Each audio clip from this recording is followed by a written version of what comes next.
कहानी के शुरू में हमें एक छोटी बच्ची दिखाई जाती है जिसका नाम नोरा था। अपने डैड के साथ पहाड़ों पर चढ़ रही थी। नोरा के डैड की सोच दुनिया वालों से बिल्कुल अलग थी। वो ये सोचते थे कि अगर हम अपनी दिल की आंखों से देखेंगे तो बहुत कुछ हमें अलग दिखाई देगा, और अगर पहाड़ों को देखेंगे तो हमें वो दिखाई देगा जो सुनने में सिर्फ कहानियाँ लगती हैं। अभी भी अंधेरों में ट्रॉल्स मौजूद हैं। वो ट्रॉल्स अपने आप को दुनिया से छुपा कर रखते हैं। नोरा के डैड ने नोरा को बहुत पहले एक कहानी सुनाई थी कि एक शादी में 13 ट्रॉल्स थे जिन्होंने नशा किया हुआ था और उनको कोई होश नहीं थी। वक्त का पता ही नहीं चला। इसी तरह सूरज की रोशनी उन पर पड़ी और वो पत्थर के बन गए, और अब वो पत्थर बनकर इन पहाड़ों में समाये हुए हैं। पर नोरा को ये सब कहानियाँ लग रही थी। उसके सामने जो था वो तो सिर्फ पहाड़ थे। नोरा के डैड उसको कहते हैं कि बेटा, दिल की आंखों से देखो, तुम्हें ट्रॉल्स नजर आएंगे। तभी नोरा को उन पहाड़ों में थोड़ी सी ट्रॉल्स की झलक दिखाई देती है। ट्रॉल्स दिखते तो इंसानों की तरह ही थे, पर साइज में बहुत बड़े होते थे, लेकिन वो इंसानों को कोई नुकसान नहीं पहुंचाते थे। तो कहानी थोड़ी सी आगे बढ़ती है। नोरा अब बड़ी हो चुकी थी। वो एक प्रोफेसर थी और अपनी टीम के साथ एक जगह पर खुदाई कर रही थी, पर उनको खुदाई के दौरान कोई भी कीमती चीज नहीं मिलती। उनकी टीम वहाँ पर 6 महीने से खुदाई कर रही थी, पर उनको वहाँ पर अभी तक कोई भी बड़ी चीज नहीं मिली थी। टीम के लीडर भी नोरा को समझाते हैं कि अब हमें यहाँ से चले जाना चाहिए, पर नोरा अभी भी थोड़ा सा और वक्त चाहती थी, क्योंकि उसके डैड ने उसे यही सिखाया था कि बेटा, अपने आप पर भरोसा करना चाहिए। उसको किसी की भी परवाह नहीं थी। वो खुदाई कर रही थी। तभी अचानक से जमीन में उसे कुछ दिखाई देता है। उनको बहुत बड़ी चीज मिली थी। दूसरी तरफ नॉर्वे के पहाड़ों में बारूद को सेट किया जा रहा था ताकि पहाड़ों को उड़ाया जा सके। कि वहाँ पर एक स्टेशन बनाया जा रहा था। जब बम फटते हैं तो वहाँ पर बहुत बड़ा धमाका होता है। वर्कर्स जब टनल के अंदर चेक करने जाते हैं तभी उनकी तरफ कुछ आता हुआ दिखाई देता है। सभी वर्कर्स वहाँ से डरकर भाग रहे थे। इस सारे मामले को जानने के लिए वहाँ के मिलिट्री कमांडर एक मीटिंग रखते हैं। इस मीटिंग में नोरा को भी शामिल किया जाता है। नोरा का वेलकम वहाँ पर प्राइम मिनिस्टर का एडवाइजर करता है जिसका नाम एंड्रस था। नोरा वहाँ की वीडियो को भी देखती है जिसमें दूर से देखने से वहाँ पर किसी के बड़े बड़े पाँव के निशान दिखाई दे रहे थे। वहाँ पर बैठे हुए यही मानना था कि ये कोई बहुत बड़ी चीज हो सकती है, या फिर ये सब यहाँ पर तूफान की वजह से हुआ है। पर नोरा यहाँ पर साफ साफ कहती है कि मुझे तो ये किसी के पैरों के निशान लग रहे हैं, मगर कोई भी नोरा की बात को सीरियस नहीं ले रहा था। तभी वहाँ पर एक और लड़की आती है, वीडियो दिखाती है। उस वीडियो में ये सब लोग एक बहुत बड़ी चीज देखते हैं और सब देखकर हैरान हो गए थे। डर जाते हैं कि आखिर ये क्या चीज है। इसके बाद हमें एक बूढ़ा कपल दिखाया जाता है जो बैठे अपनी शाम की चाय पी रहे थे। रात में देखता है कि उसका जो डॉग था वो लगातार भौंक रहा था। तभी उनका घर भी जोर जोर से हिलने लगता है। वो कपल खुद को बचाने के लिए अंडरग्राउंड जगह पर चला जाता है। वहाँ पर जोर जोर से हलचल हो रही थी। जब दोनों थोड़ी देर बाद बाहर आकर देखते हैं तो उनका घर तो पूरी तरह से तबाह हो चुका था। इस सारे मामले को जानने के लिए नोरा और एंड्रस को इनके पास भेजा जाता है। रास्ते में जाते हुए एंड्रस नोरा से उसके डैड का पूछता है। नोरा बताती है कि मेरी मॉम तो बहुत सालों पहले मर चुकी है और मेरे डैड जिंदा है। मेरे डैड की सोच दुनिया से बिल्कुल अलग है, इसीलिए वो बिल्कुल अकेले रहते हैं। एंड्रस नोरा को अपने बारे में भी बताता है कि उसे एक राइटर बनना था पर वो नहीं बन पाया। यही बातें करते हुए अब वो उस बूढ़े कपल के पास पहुँचते हैं जहाँ पर उन्हें एक कैप्टन मिलता है। वो बताता है कि कोई नदी को पार कर आया और दूर पहाड़ों की तरफ चला गया और 3 किलोमीटर तक उन्हें बड़े बड़े पैरों के निशान मिले हैं, फिर जिसके बाद पैरों के निशान गायब हो गए। अब नोरा उस बूढ़े कपल के पास पहुंचती है। बूढ़ी औरत नोरा को बताती है कि उसने कोई अजीब सी आवाज सुनी थी कि जैसे कोई रो रहा हो, और वो आवाज बहुत अजीब थी लेकिन अचानक से गायब हो गई। इतनी बड़ी चीज अचानक से कैसे गायब हो सकती है। उस बूढ़ी औरत की बातें सुनकर एंड्रस और अपने साथ कैप्टन को लेकर अपने डैड के पास चली जाती है कि नोरा के डैड ने पहाड़ों को करीब से देखा था और पहाड़ों को इतने अच्छे तरीके से नोरा के डैड के अलावा कोई नहीं जान सकता था। अब जब नोरा अपने डैड के पास जाती है तो नोरा के डैड के घर में ट्रॉल्स की बहुत ज्यादा तस्वीरें थी। नोरा के डैड बताते हैं कि बहुत सालों पहले काम चल रहा था, तभी पहाड़ों में से कुछ निकला था पर उसको साबित करना बहुत मुश्किल था। उस वक्त गवर्नमेंट ने सारे सबूतों को मिटा दिया। तभी नोरा कहती है कि आज भी पहाड़ों से कुछ निकला है। डैड उसको बताते हैं कि कई हजार साल पहले ट्रॉल्स ऐसे ही खुले आम फिरा करते थे। कोई भी इंसान अगर ट्रॉल्स के साथ कोई ताल्लुक रखता था तो उस इंसान को सजा दी जाती थी। कई साल पहले भी ट्रॉल्स बाहर आए थे और नोरा के डैड ने उनका पता लगा लिया था। नोरा के डैड को पागल साबित कर उन्हें पागल खाने भेज दिया गया। जिसके बाद नोरा अपने डैड के साथ उसी जगह पर जाती है जहाँ से पैरों के निशान खत्म हो गए थे। नोरा के डैड पत्थरों को गौर से देख रहे थे। नोरा एंड्रेस और कैप्टन के साथ दूर खड़ी अपने डैड को देख रही थी, जिस पर वो दोनों कह रहे थे कि तुम्हारे डैड की हालत और ज्यादा खराब लग रही है, कि दिमागी हालत ठीक नहीं है। नोरा को भी यही लगता था कि उसके डैड कहानियों में बिल्कुल गुम हो चुके हैं। अपने डैड के पास जाती है और उन्हें समझाने की कोशिश करती है, पर तभी उसे अजीब सी स्मेल आ रही थी। वहाँ पर अचानक से काले बादल छा जाते हैं। जब पीछे मुड़कर देखती है तो उसे एक आँख नजर आती है। सच में एक बहुत बड़ा ट्रॉल था। ट्रॉल उनके सामने खड़ा हो रहा था।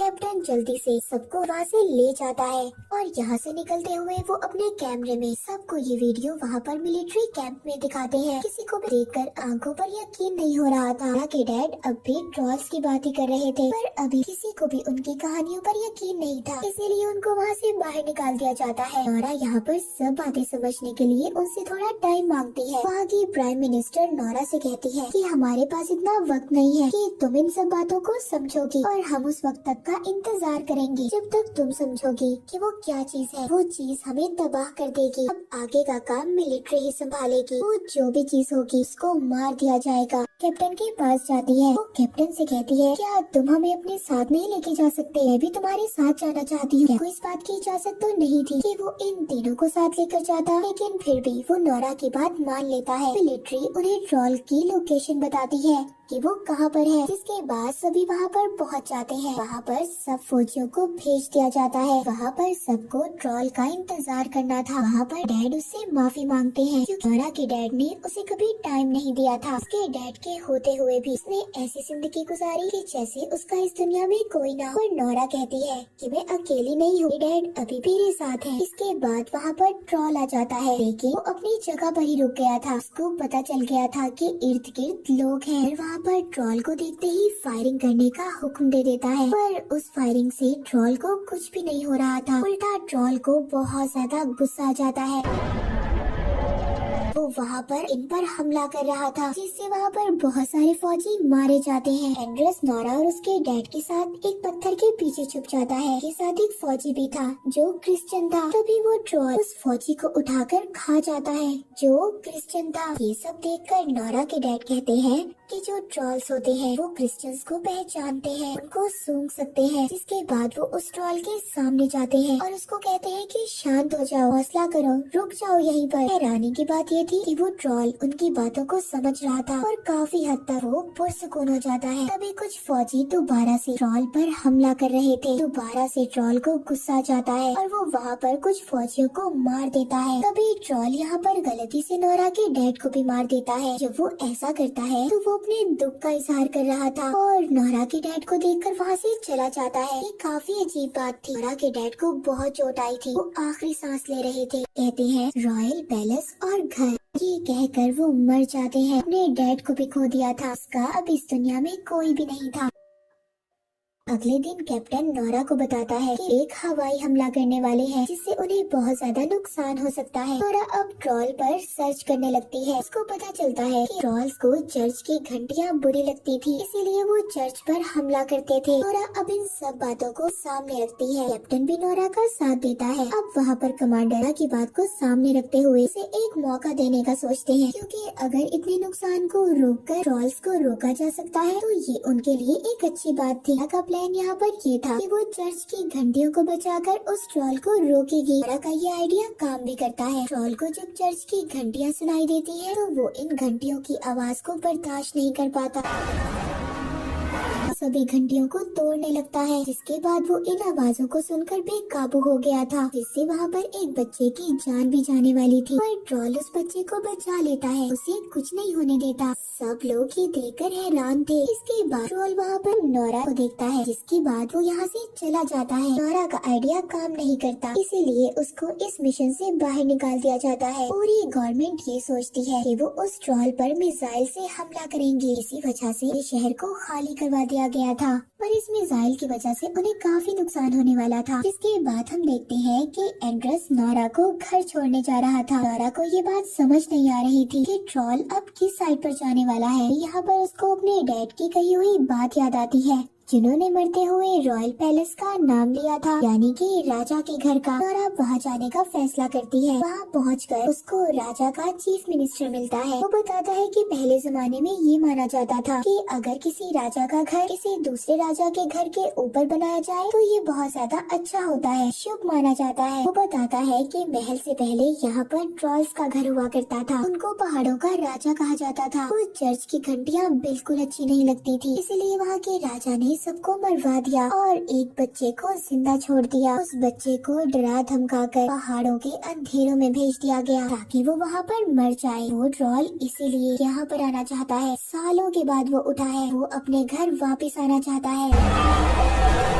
वो मिनिस्टर वहाँ पर उनको गुफा में कुछ कंकाल दिखाता है जो सभी ट्रॉल्स के थे। जब वहाँ के कंकाल पर रोशनी करती है तो हिस्सा पत्थर का बन जाता है और उसको यहाँ पर वो कहानी याद आती है जो उसके डैड ने सुनाई थी, जो 13 ट्रॉल्स के साथ हुआ था। जब उन पर रोशनी पड़ी तो वो पत्थर के बन गए थे। कहानियों में भी यही लिखा गया था कि रोशनी उनकी दुश्मन, इसीलिए ट्रॉल्स पर अगर तेज रोशनी पड़ती थी तो वो पत्थर के बन जाते थे। नोरा कैप्टन को कॉल करती है और उसको अपना प्लान बताती है कि कैसे ट्रॉल को मारना है ताकि उनको बड़े से नुकसान को झेलना न पड़े। एक बहुत खुले मैदान की तरफ आने का कहती है और साथ ही बहुत बड़े सोलर सिस्टम का भी इंतजाम करने का कहती है। इसके बाद नोरा और एंड्रेस अपनी गाड़ी के अंदर उस छोटे बच्चे के कंकाल को रख लेते हैं, जिसको राजा ने डरा धमकाकर दोबारा से गुफा में भेज दिया था, जो ट्रॉल ही था, ताकि वो जो बड़ा ट्रॉल है उसको देखकर उनका पीछा करे ताकि उसको मैदान की तरफ लेकर जा सके। थोड़ी ही देर बाद रेडियो पर भी ये अनाउंसमेंट हो जाती है कि कुछ देर के बाद मिसाइल्स को छोड़ा जाएगा। नोरा को यहाँ पर अपने प्लान को कामयाब करने के लिए इन मिसाइल हमलों को रोकना था, इसीलिए यहाँ पर एंड्रेस अपने एक साथी को कॉल करता है ताकि वो सारे सिस्टम को हैक कर सके। वो ऐसा ही करती है और सारे सिस्टम को हैक कर लेती है, जिसके बाद सारे मिसाइल्स बंद हो जाते हैं।